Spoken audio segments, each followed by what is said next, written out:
உருண்டை காரக்குழம்பு தான் பண்ண போகிறோம். கடாயில் நல்லெண்ணெய் ஊற்றிட்டு 2 காஞ்ச மிளகா, கடுகு, சீரகம், சோம்பு போட்டுக்கலாம். இது தேங்காய் அரைச்சி விட்டால் இன்னும் நல்லாயிருக்கும் இந்த குழம்பு. நம்ம இன்றைக்கி தேங்காய் சேர்க்க போகிறதில்ல. நல்லா பொரியட்டும். சீரகம், சோம்பு, காஞ்ச மிளகாலாம் நல்லா பொரிஞ்சிச்சு. சின்ன வெங்காயத்தை நம்ம எப்பயுமே அரைச்சி தான் போடுவோம். இப்போ 3ஆக கட் பண்ணி போட்டிருக்கோம். பூண்டை தட்டிக்கிட்டோம். கருவேப்பிலையும் போட்டுக்கலாம். இதை நல்லா ஃப்ரை பண்ணணும். நல்லெண்ணெயில் ஃப்ரை பண்ணும்போது செம்மையாக ஒரு வாசனை வரும் பாருங்கள்.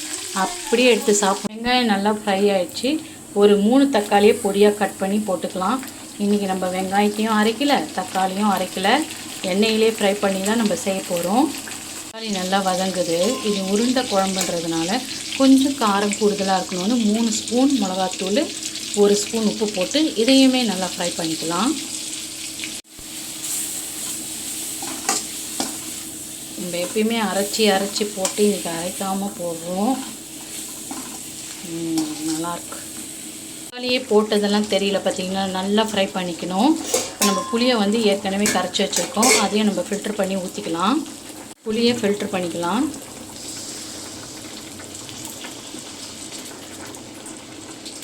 வெங்காயம் தக்காளி அரைச்சி ஊற்றாதனால குழம்பு கொஞ்சம் தண்ணியாக இருக்குது. இது கொதிச்சதுன்னா கொஞ்சம் திக்காகும். அவ்வளோதான். நான் கொஞ்சம் குழம்பு தான் வைக்க போகிறேன். அதுக்குள்ளே இது ஒரு 10 நிமிஷம் நல்லா கொதிக்கணும். கொதித்த உடனே ஸ்லோ பண்ணிவிட்டு 10 நிமிஷம் ஸ்லோலியே இருக்கட்டும். இப்போ கொதிக்க ஆரம்பிக்கிறாங்க. நம்ம க்ளோஸ் பண்ணிவிட்டு ஸ்லோ பண்ணிடலாம். இன்றைக்கி உருண்டை குழம்பு தான் பண்ண போகிறோம். 3/4 கிளாஸ் கடலைப்பருப்பு 75 கிராம் இருக்கும். இதை எடுத்து கொட்டிடலாம். நல்லா கழுவிட்டு 2 மணி நேரம் ஊற வச்சிடலாம். 2 மணி நேரம் முன்னாடி ஊற வச்சோம் இல்லையா கடலைப்பருப்பு, அதை மிக்சியில் தண்ணி இல்லாமல் சேர்த்துக்கலாம். கடலைப்பருப்பு கூட 1/2 ஸ்பூன் சோம்பு, கொஞ்சோண்டு கருவேப்பிலை, பூண்டு, இஞ்சி, 2 காஞ்ச மிளகா, உப்பு கொஞ்சம் சேர்த்துட்டு நல்லா கொரன்னு அரைச்சிட்டு வந்துடலாம். இப்போ நல்லா அரைச்சாச்சு. கடலைப்பருப்பு, சோம்பு, இஞ்சி, பூண்டு, மிளகா, கருவேப்பிலெலாம் நல்லா அரைச்சாச்சு. இதை நல்லா குட்டி குட்டி உருண்டையாக, ரொம்ப அழுத்தம் கொடுக்காம, இந்த அளவுக்கு, ரொம்ப அழுத்தம் கொடுக்கக்கூடாது, இந்த அளவுக்கு நம்ம ரவுண்டு பண்ணி வச்சுக்கலாம். குழம்பை நல்லா ஒரு வாட்டி கலக்கிட்டு அடி பிடிச்சிருக்கான்னு பார்த்துக்கோங்க. அதுக்கப்புறம் நம்ம லேசாக தட்டின உருண்டைகளை ஒன்று ஒன்றா இறக்கிடலாம் உள்ள. ஒரு 15 நிமிஷத்துக்கு இவங்களை டிஸ்டர்ப் பண்ணக்கூடாது, இல்லாட்டி உருண்டெல்லாம் உடஞ்சிடும். நம்ம ஆயிலில் பொரித்து போட்டோன்னா பிரச்சனை இருக்காது, உடையாது, அந்த பயம் இருக்காது. இப்படியே நம்ம போடுறோம் சரிங்களா? அதனால் பார்த்து பத்திரமா போடணும். ஒவ்வொரு உருண்டையும் இறக்கியாச்சு உள்ள.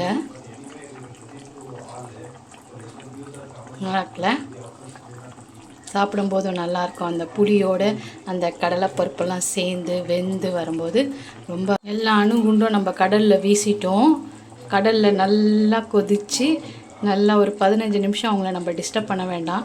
உள்ளே இருக்கவங்களாம் நல்லா வெந்து சூப்பராக வருவாங்க. முடியலாமா? கொஞ்சமாக இருக்கிறதுனால அடி பிடிக்கிது. அதை கலராமல் இந்த குழம்பு எடுத்து மேலே லைட்டாக ஊற்றுங்க. அது மேலே அப்படியே வெந்துடும். நீங்கள் அப்படியே லைட்டாக அப்படி உடையாது பார்த்து பண்ணுங்கள்.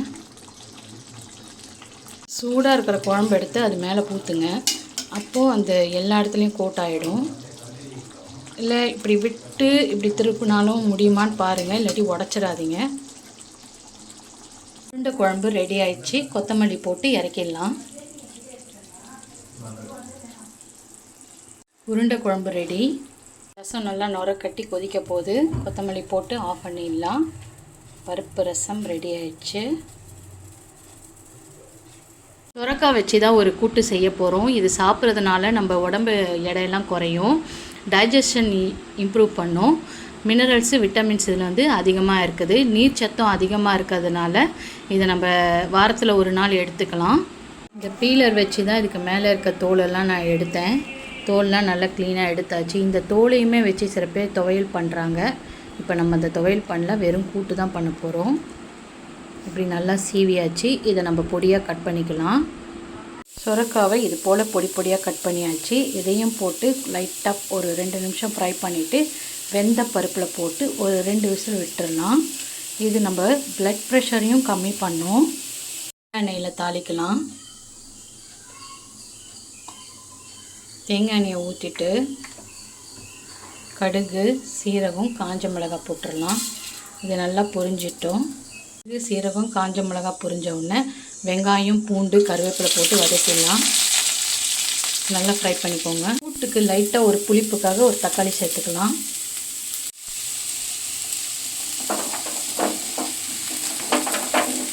கூட்டுக்கு பருப்பு வேக வச்சிடலாம். ஒரு 50 கிராம் துவரம் பருப்பு, ஒரு 200 ml தண்ணி ஊற்றிட்டு 2 கிளாஸ் தண்ணி, பூண்டு, பெருங்காயம், சீரகம், மஞ்சள் தூள் போட்டு ஒரு 5 விசில் எடுத்துடலாம். பருப்பு நல்லா வெந்துருச்சு. நம்ம அந்த சுரக்காவை எடுத்து இதில் போட்டு 2 விசில் கொடுத்துடலாம். சுரக்காவையும் கலந்தாச்சு. இப்போ உப்பு போட்டுக்கலாம். தண்ணி சுத்தமாக இல்லை, அதனால் ஒரு 1/4 கிளாஸ் தண்ணி ஊற்றிக்கலாம். அதுக்கு மேலே ஊற்றிடாதீங்க. அவ்வளோதான். இதை க்ளோஸ் பண்ணி 2 விசில் விட்டுடலாம். தண்ணி ஊற்றாமையே இருந்திருக்கலாம் போல இருக்குது. எவ்வளோ தண்ணி வந்திருக்கு பாருங்களேன். இதை இன்னும் கொஞ்சம் 10 நிமிஷம் கொதிக்க வைக்கணும். நம்ம ஒரு 10 நிமிஷம் கொதித்தோடனே கூட்டு திக்காயிடுச்சு. அவ்வளோதான். இதுக்கு மேலே கொத்தமல்லியை அழகாக தூவிடலாம். கூட்டு ரெடி ஆயிடுச்சு. சுரக்காய் கூட்டு. நம்ம பிபி ப்ரெஷரெல்லாம் இறக்கிடுவாங்க. கேரளா மட்டை அரிசியில் தான் நம்ம சாப்பாடு செய்ய போகிறேன். 2 கிளாஸ் அரிசியை 4 மணி நேரம் முன்னாடியே கழுவி நல்லா ஊற வைக்கணும். 4 மணி நேரம் இது ஊறணும். இப்போ நான் 2 கிளாஸ் அரிசிக்கு 9 கிளாஸ் தண்ணி ஊற்றி குக்கரில் ஒரு 3 விசிலுக்கு விட போகிறேன். இன்றைக்கி லீவுன்றதுனால நம்ம இந்த அரிசியை ட்ரை பண்ணுறோம். ஏன்னா இது வேகிறதுக்கு டைம் எடுத்துக்கும். அதனால தான் இதை முதல்ல குக்கரில் வேக வைக்கணும். அப்புறம் மறுபடியும் வேறு பாத்திரத்துக்கு மாற்றிட்டு வடிக்கணும். 2 ப்ராசஸ் இருக்கிறதுனால இதை நம்ம லீவ் டைமில் தான் நம்ம ட்ரை பண்ண முடியும். ஒரு 3 விசிலுக்கு விட்டுறலாம். இதை 3 விசில் அப்படி தான் இருப்பாங்க. ஒரு 3/4 வெந்திருக்குது இந்த கேரளா அரிசி. இதை மறுபடியும் வேறு பாத்திரத்தில் மாற்றி ஒரு 1/4 ஹவர் வேக விடலாம். ரைஸை வேறு பாத்திரத்தில் மாற்றியாச்சு. கொதிக்க ஆரம்பிக்கிறாங்க. ஸ்லோ பண்ணிவிட்டு ஒரு 1/4 ஹவர் வேக விடலாம். சாப்பாடு நல்லா வெந்துருச்சு. இதை நம்ம வடிகட்டிடலாம். Friends, welcome to Ruchitha cooking. இன்றைக்கி சாட்டர்டே ஸ்பெஷல் பார்த்துடலாமா?